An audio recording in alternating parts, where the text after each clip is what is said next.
Hello, my name's Dominic Davis and I'm the Director of Pink Therapy here in London.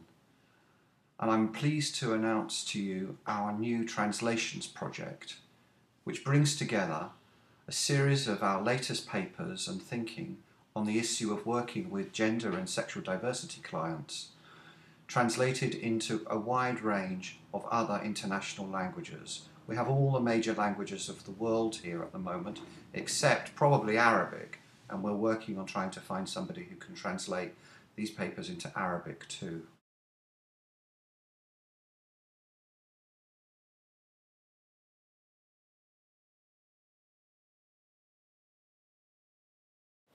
To begin with, the attitude towards the LGBT community in Russia is simply appalling. First, it is almost completely invisible and suppressed, except for cosmopolitan Moscow and St. Petersburg, where it is still heavily frowned upon.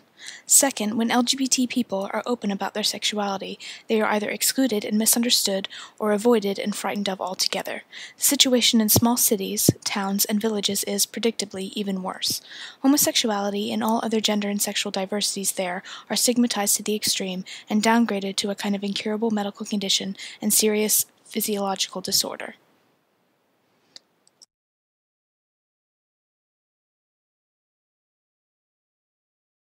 By accessing European Union, Croatia has adopted anti-discrimination legislation which protects sexual and gender minorities from discrimination and from hate crimes. In that sense, gender and sexual minorities are protected by law. However, Croatian society still faces traditional and patriarchal norms, and this is particularly visible in the education system, where topics related to gender and sexual minorities face much resistance from traditional conservative parts of Croatian society.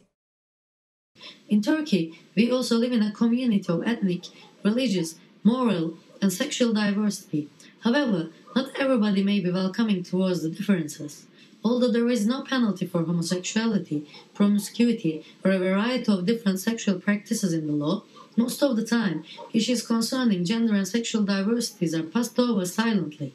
Turkey's legislation neither criminalizes any sexual diversity nor provides protection against discrimination on the grounds of sexual orientation and gender identity, despite the considerable pressure from the LGBT community and NGOs.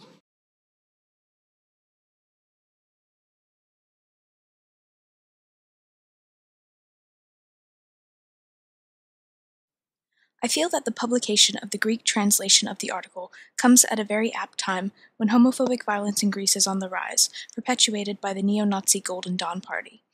I'm aware of gay people choosing to leave their country because of this, effectively becoming economic but also sexual migrants, experiencing the double trauma of homophobic violence, whether personally experienced or simply by being aware of it, and immigration. Of course, more covert homophobia is and has been present in Greece for many years. I do hope that the article will help Greek-speaking therapists in any country to help Greek speakers who have suffered as a result of covert and overt homo and transphobia heal their wounds.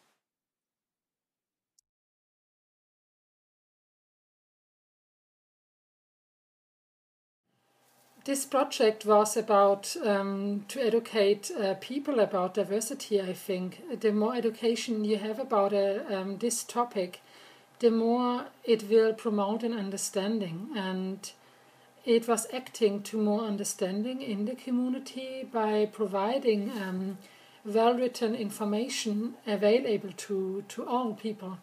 And it offers tolerance, and I think it celebrates towards diversity.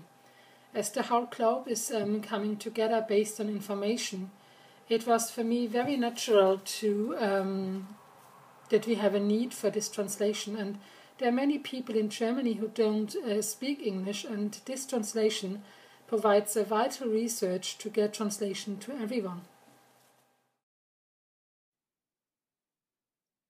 Being a libertarian by nature and standing passionately by each individual's right to decide what is best for them, I could not walk past an amazing pink therapy project of raising awareness about gender and sexual diversities. I strongly believe that this is the first and confident step on the road of changing attitudes towards people from sexually diverse communities, not only within academic, medical, and social activity fields, but also among common people who might not necessarily even have met a homosexual or other sexually diverse person in their life.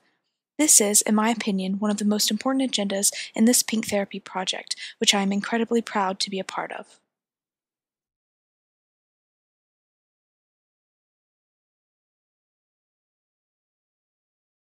These papers can help in that manner by raising awareness about gender and sexual diversity issues, and I hope more tolerance.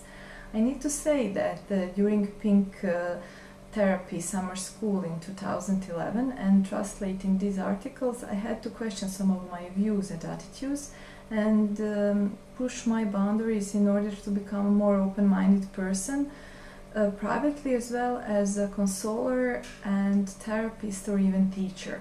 I know I will give these papers to my students as a reading material for the course Psychology of Human Sexuality, and hopefully those papers will help them to raise awareness about gender and sexual minorities issues. Everyone who intends to work with gender and sexual diversity clients and to speak publicly about this topic is responsible and obliged to do it ethically, not in judgmental way, and with a bit of sense that we all have right to be different no matter how.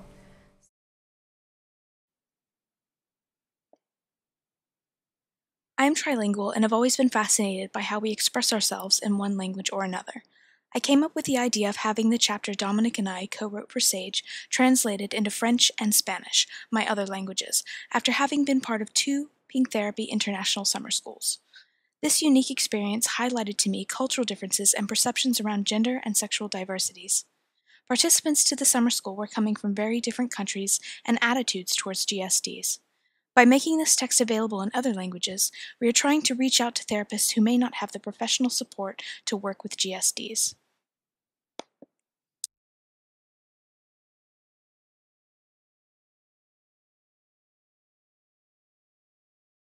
Not only I had a wider understanding of the gender and sexual diversities myself in the end, but also I felt this work is embracing all the gender and sexual diversity spectrum as a whole in a non-pathologizing, client benefit-centered way. This would have been very exciting to have these papers available in my language to provide at least a basic point of view for the consultants who had almost no or very limited training opportunities on how to work with gender and sexual diversities.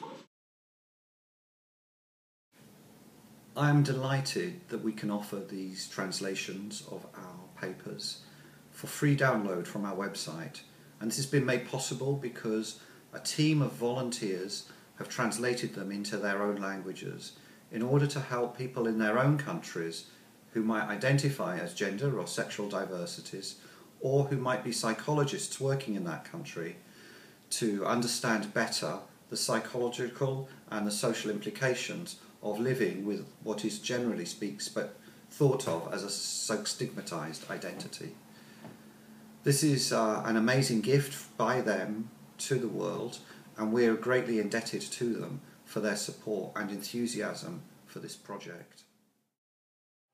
Especially I want to thank Dominic and Pink Therapy for showing me how important this project was for the community and the world. And I would like to quote Jonathan Sachs: "We are here to make a difference, to mend the fractures of the world, a day at a time, an act at a time, for as long as it takes to make it a place of justice and compassion." Thank you very much.